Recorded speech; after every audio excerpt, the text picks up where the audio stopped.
Noreen, can you hear us now? I just started to.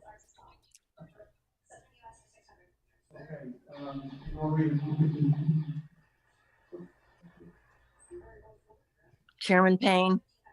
Here. Commissioner Claffey. He's excused. Commissioner Haggerty. Here. Commissioner Havens. Here. Commissioner Linares. He's excused. Commissioner Trister. Here. Commissioner Woods. Here. Commissioner Braverman. Here. Commissioner Droz. Commissioner Droz. He's excused. He called also. Commissioner Gill. Here. Okay, all set. Okay. I'm going to ask you to pause for a minute.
Okay, so this is gonna work. This is exactly what I was looking for. All right, bye.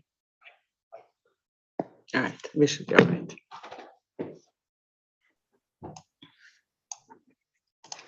Okay, let's continue.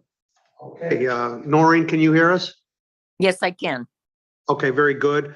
Welcome, everybody, to the Newington Planning and Zoning Commission. We've done our roll call. We are going to sit Commissioner Gill for Commissioner Claffey, and we are going to sit Commissioner Braverman for Commissioner Lenars. And we have, next thing on the agenda is the approval of the agenda. Are we all set, or do we have some changes, Renata? There are no changes, Mr. Chair. Okay, very good. Next thing on the agenda is public participation. If there's anybody present or online that would like to speak about anything, now's the time.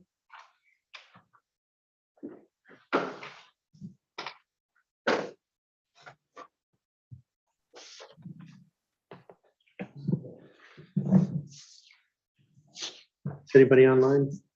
No. No. Nobody is Okay. online and nobody.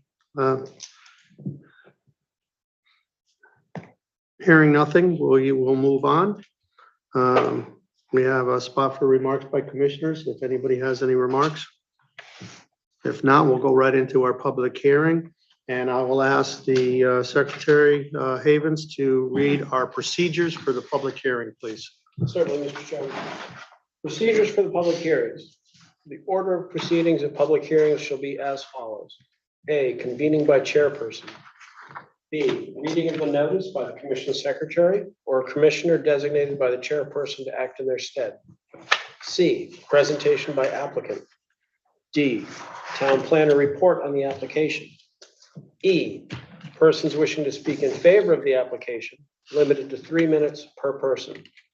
F, persons wishing to speak in opposition to the application, limited to 3 minutes per person.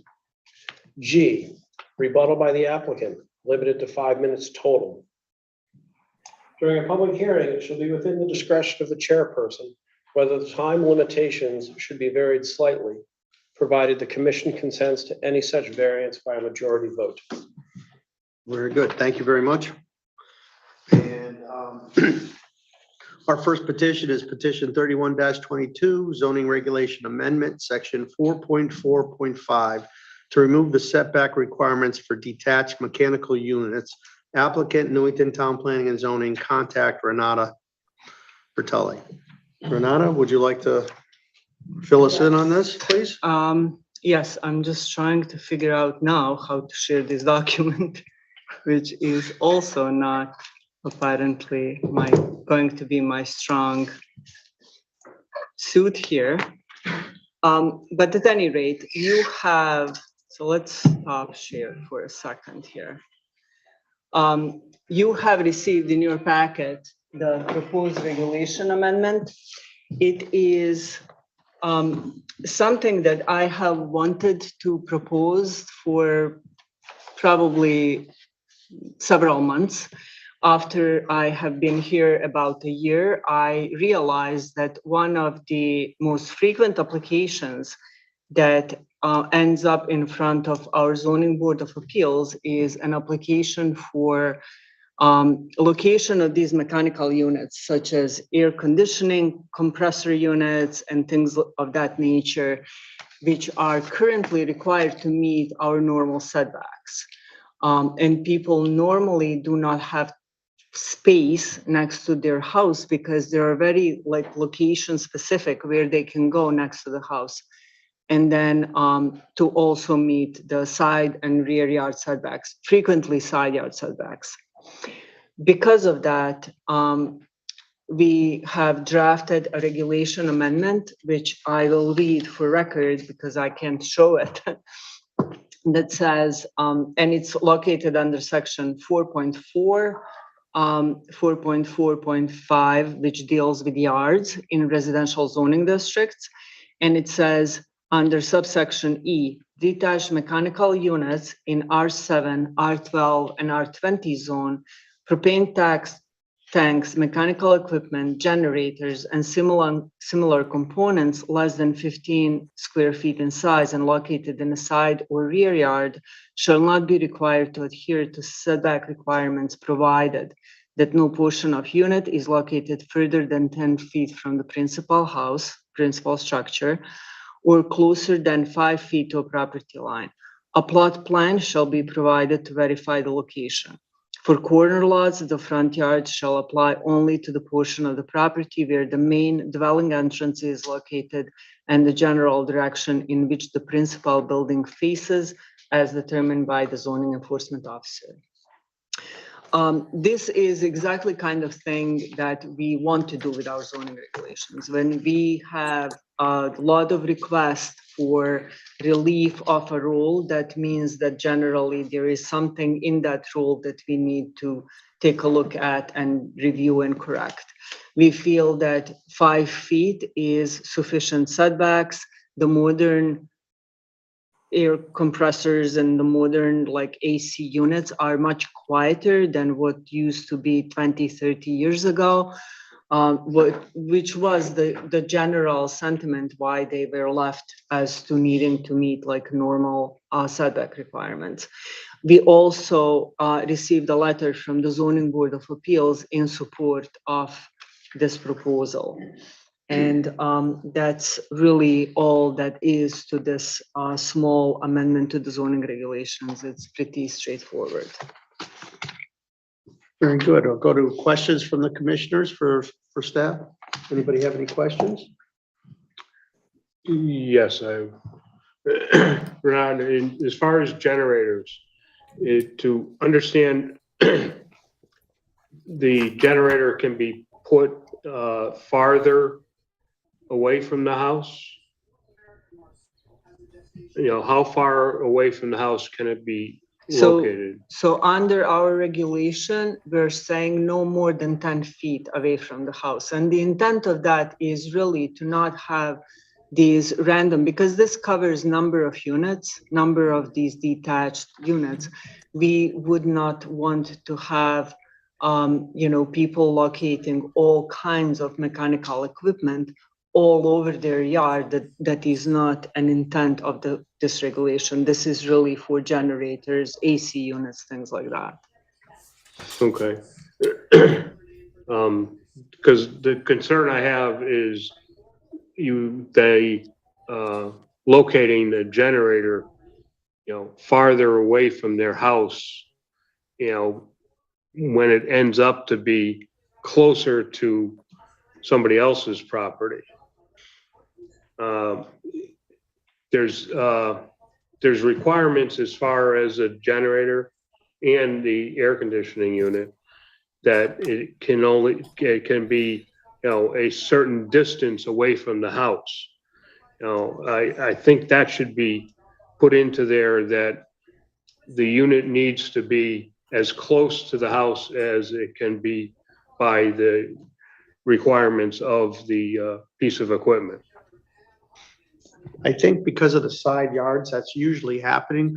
The problem is on a lot of these older houses, I've noticed that people have been coming in for waivers because they don't have enough room on the side yards. And you're correct, the generator can be X amount of feet away from the house, but if it's too far, we wouldn't want it too close to the neighbor. And then in this regulation, she's claiming that it can't be any closer than 5 feet to the property line. Okay. Yeah, and the new air conditioning units need to be farther away from the house than they used to be. But they are, like Renata said, they're extremely quiet, the new units. Very good. Thank you, John. Any other questions for staff? Yes, John. I just had a question about sort of the language choice.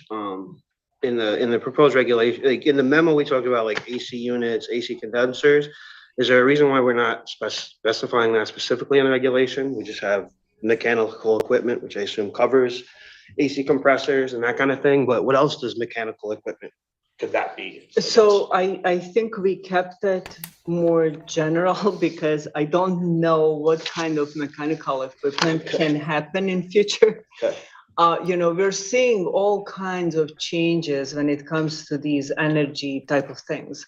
So I suppose we could be very specific and just limit this to generators and AC units. And then modify regulations if something comes up in the future. But I have a sense that there is a lot of things that might be just like coming down with these elements and mechanical things that serve houses. Makes sense. Thank you. Very good. Yes, Commissioner. I'm assuming, and I'm going to stay on the generator theme here, that these are for whole house generators, right? Some permanently installed. We're not trying to regulate something that is in your garage. You only reel it out to use it for the storm, which is usually in front of the garage. This is This gauged is more permanent, right? permanent, Permanent. That's what I thought. which could be either whole house or part house, but it's permanently installed. Correct? Correct. We don't really don't regulate regulate, right? temporary location for like 24 hours of, Okay. Things like that. Okay, thank you. Okay, any other questions? We'll go to the public for the public portion of this. Anybody from the public wishing to speak on this petition? Anybody in the present? Or is there anybody online that has their hand up? Either speaking in favor or speaking in opposition to this There is change? nobody online, Mr. Chair, who Okay, wishes to very good. speak. I have a question, Mr. Chair. Certainly. I have a question. Oh, someone on the public? Go ahead, who's that? No, It's high. just have a question. What will the impact be to the insurance of the homeowner?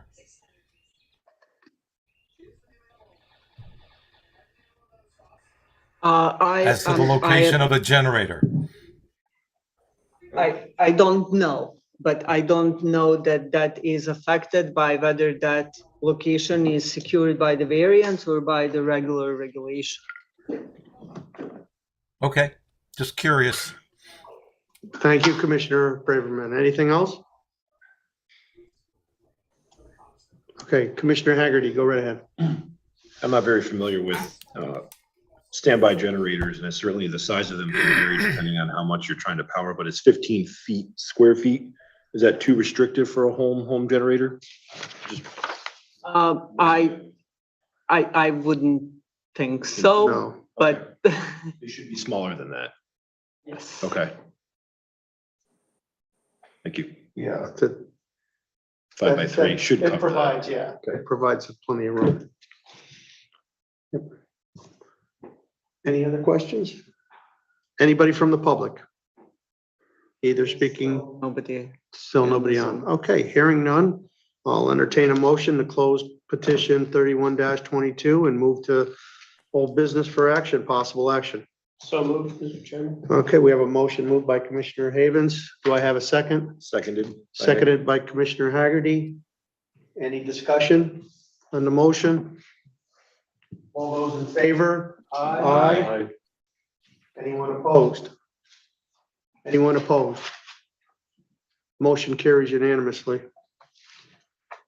Okay, next thing on our agenda is the approval of minutes, of July 13th, 2022. I'll entertain a motion. So moved, Mr. Chairman. Motion made by Commissioner Havens. Do I have a second? Second, Mr. Chairman. Seconded by Commissioner Woods. Is there any corrections to the minutes? All those in favor of the proposed minutes? Aye. Anyone opposed? Motion carries unanimously. Next thing on the agenda is new business, is the TPZ to comment on the Greater Hartford Mobility Study, which we all received in our packets. And I think Renata's going to give us a briefing on it, possibly. So, well, it depends on how you would like to do this. So we provided you on it, and you were provided the links for an online version of this website. There is over 100 recommended alternatives. There are 4 that are location specific to Newington, but then there are like a bunch of other recommendations that include pedestrian and bicycle improvements that are more general in nature that also do apply to Newington. There are improvements to policy type of things that also could apply to Newington. So unless you have reviewed those recommendations yourself and are prepared to comment, then the only way I can see that happening is me pulling up the website and us going through that one by one tonight. I think it's perhaps more efficient if you review that on the website by yourselves and come prepared to discuss essentially comments yourself. So if you haven't had a chance to do that yet, perhaps we'll leave that for the next meeting. I will say though that the recommendations tend to be general in nature, and they're somewhat broad. So for example, with Route 175, the recommended, one of the recommendations is reconstruct Route 175, which on that wording may be something that the commission feels is a great idea to do, depending on what the DOT ends up thinking reconstruction of 175 implies, because then that implementation, actual implementation of that recommendation could trigger certain things that perhaps we may not be in support of.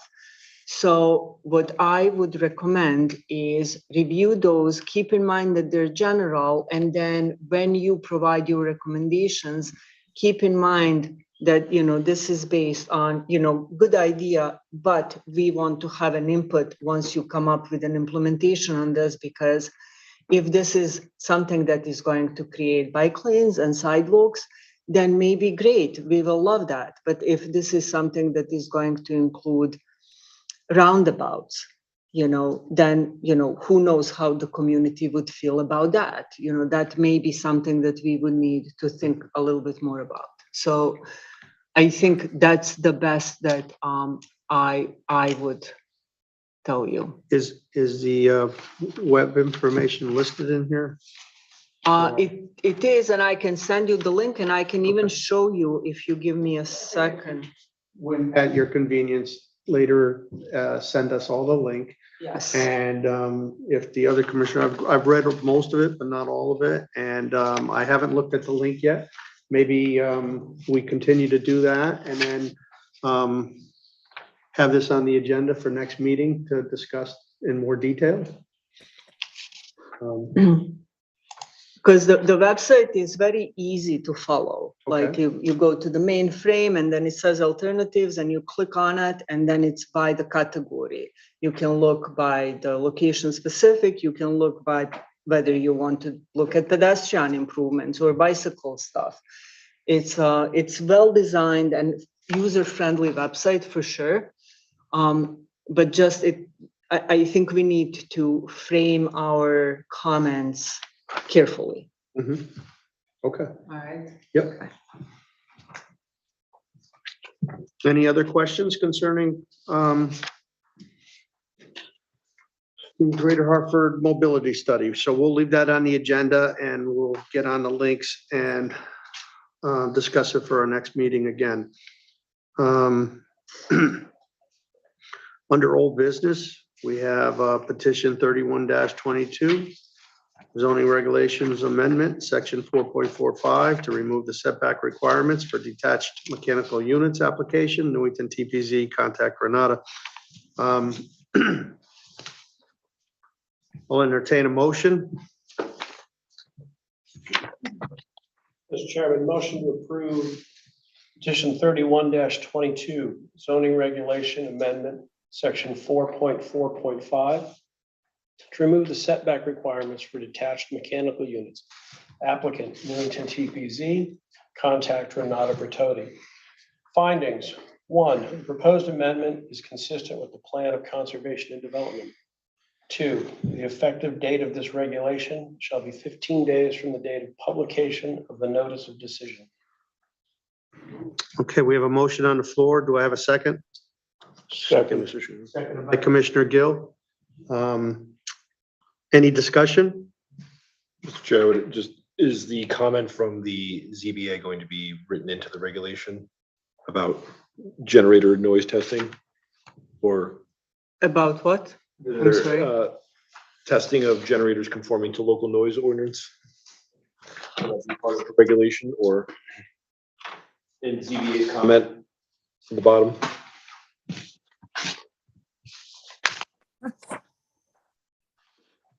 I think that could be added. If you feel it's unnecessary, then That's so that they don't run the test programs on them at odd hours, which is easy. In other words, some people start them up weekly, and Okay. instead of having them start up at 5 in the morning got it. or late at night, they have to comply with the noise ordinance. So I'll ask the We can add maker this. of, We can add this to the regulation. maker of the motion, if that's acceptable to him. That is acceptable to add. Okay, and it's acceptable to the seconder. It would be findings number 3, or it would be a condition? You will approve the regulation amendments with the modification that we add the language to address that any testing of generators conform to the local noise ordinance. Okay, very good. Sounds Anybody good? have any additional questions? That was a good point. Thank you, Commissioner Haggerty. All those in favor? Aye. Anyone opposed? Anyone opposed? Motion carries unanimously. The next thing on our agenda is petitions for public hearing scheduling. Not sure if we have anything right now, whether or not, Renata, you'd like to comment on that section or not?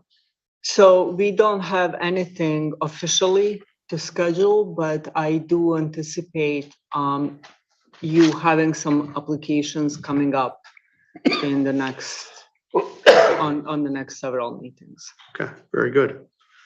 Next thing is our town planner's report, and the first thing would be our Newington Junction Historical Loop Report. So this report is produced as a result of the grant that we received earlier this year. We got $10,000 and hired a consultant to look at Newington Junction area and see if we can somehow promote that particular district and the homes that are located in it for their historic value and just cultural and historic value that that entire area carries. The consultant produced the report, which I was frankly very happy with. The report includes a bit of history. I really recommend that you read this because it's quite interesting, and it's even the people that know of Newington history didn't quite know the information that she was able to find and provide here. So it's quite interesting. She also lists number of properties that are of significant value. She's not listing all of the properties that are of historic preservation value, but she's including sort of a sample of them. And then the bulk of the report is list of the recommendations. The main recommendation that came from this, and this is actually what the original idea was going into this project, was, how can we promote this and how can we use this to include into school curriculum and have it as a part of the education for children, and make this as something that we as a town can, use, be proud of, and use as an element of self-ownership a little bit.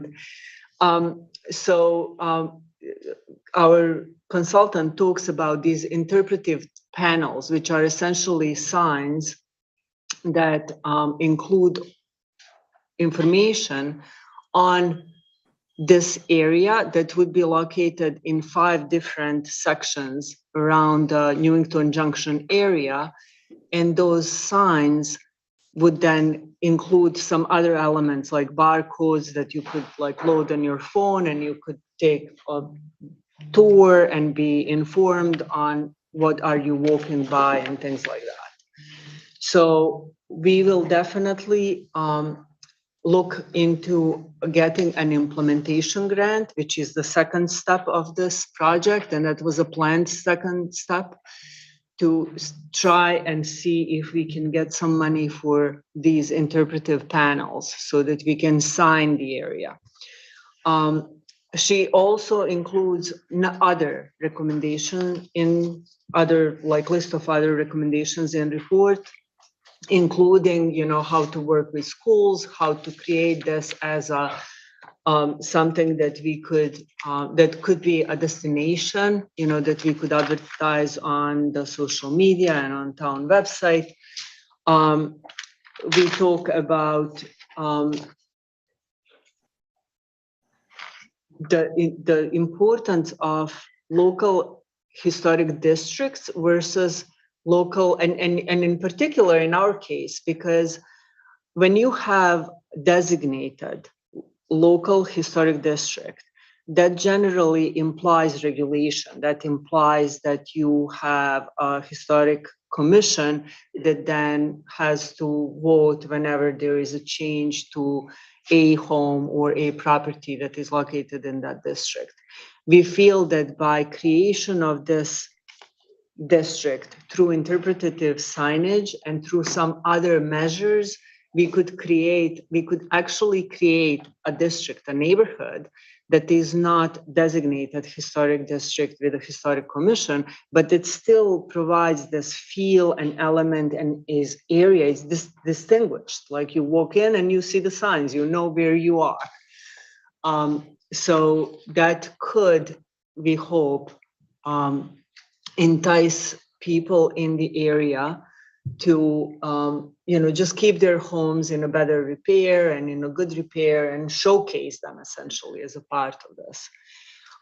Some other recommendations that the consultant provided us were to create a preservation plan, and this is town-wide preservation plan that we could then perhaps include in our POCD. That could be something that we could consider.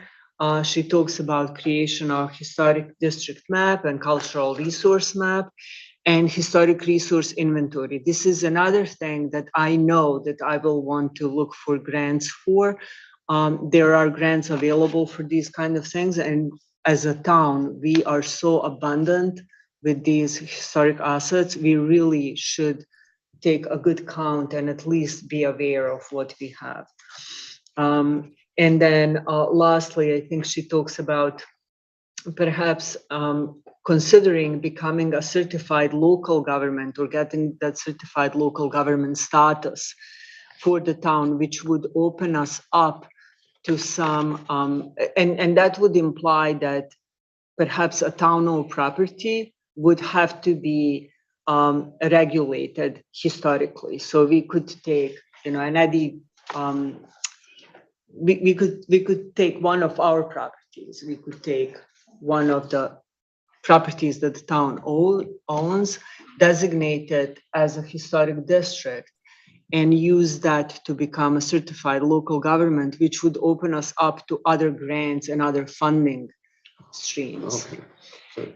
In fall of this year, along with a bunch of other outreach things, we will also do an outreach to the property owners in this area of town and get somebody from Preservation Connecticut and get perhaps somebody from SHPO to talk to the homeowners. Hopefully there will be some interest there about what commercial avenues are available at the state level and preservation CT level for the property owners to obtain to preserve their homes, their historic homes. So that's what this report is about. Very good. Thank you very much, Renata. I think the report was very informative. And I love the idea of signing some of the properties, and I hope that we can implement something like this. I think it would be really nice for the town to showcase the historical properties without putting a burden on the homeowner by making a registered area and putting requirements on them. So I think it's a great idea. I'll open it up for any other comments from commissioners.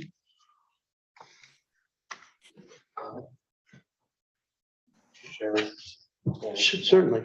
I agree. I think it's a great idea. I like the idea of the QR code specifically. I think that's, just thinking about taking a walk with the family and you walk past something and I think it's a great idea and I'd love to see it implemented for sure. Very good. Okay, the next thing on our agenda is under the town planner's report is a future agenda form. The future agenda form, right now, the only thing coming up is there is an application before for a variance before the zoning board of appeals for construction of the second floor addition that is close to the property line. What actually happens is the house is already like within the setback. So the property owner just wants to build a second floor and they need a variance because that whole portion of the house is encroaching. Okay. Next thing is communications. We all received the CROG letters. Does anybody have any questions for the town planner concerning any of the CROG letters? Hearing none. If there's any other communications, Renata? No, Okay, we're at public participation now. If there's anybody in the room or anybody online that would like to speak to something, you can have the floor. there is nobody online.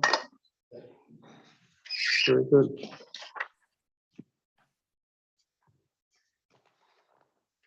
Okay, hearing none, we'll move forward to remarks by commissioners. Anybody has any other remarks? Very good.